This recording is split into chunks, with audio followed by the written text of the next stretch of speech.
Hello, Flat Earth researchers, debaters, and debunkers. The so-called force of gravity is only required to have us believe that we can stick to an imaginary spinning ball Earth. We are told that it is the entire mass of the Earth, that is, the density of the Earth in a specific volume, a sphere, is responsible for the weight of objects on or above the Earth.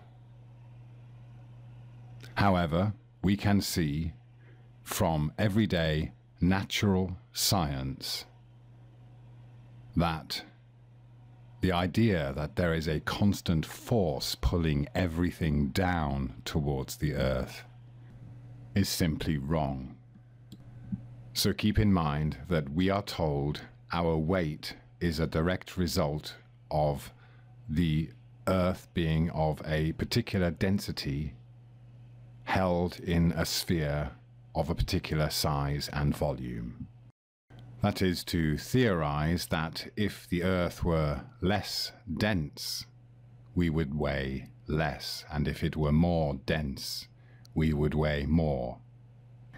So this means that every atom in these jugs of water, the jugs themselves, is being pulled down to the Earth because of the Earth's specific density in a specific volume, its mass.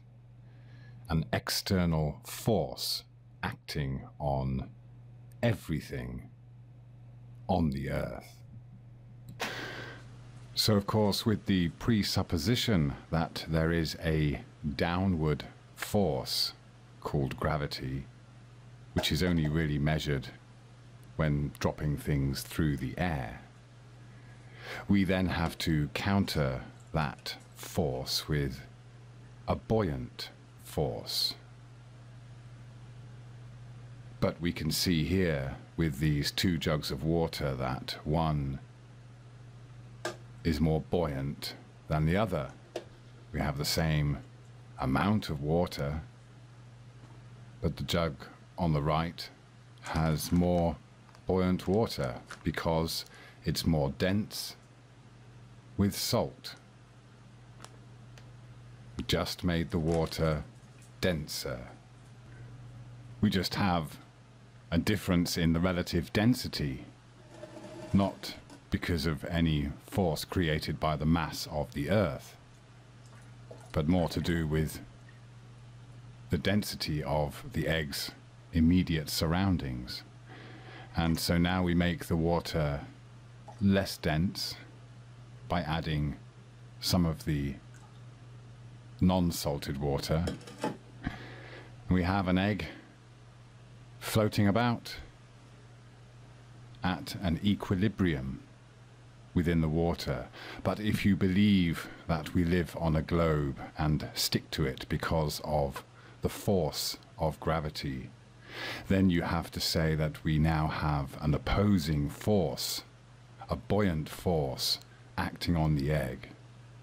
And we have the pressure of the water acting on the egg.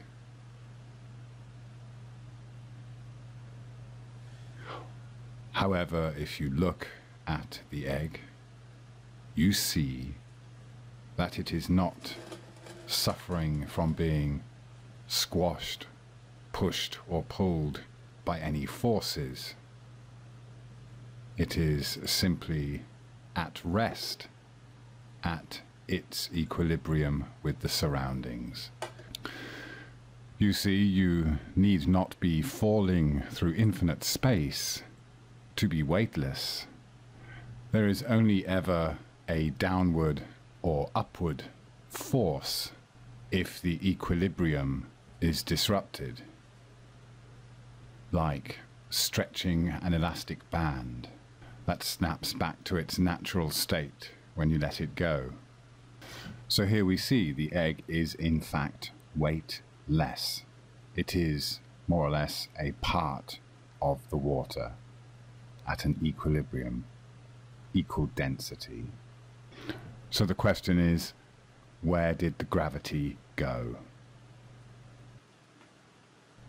Thank you very much.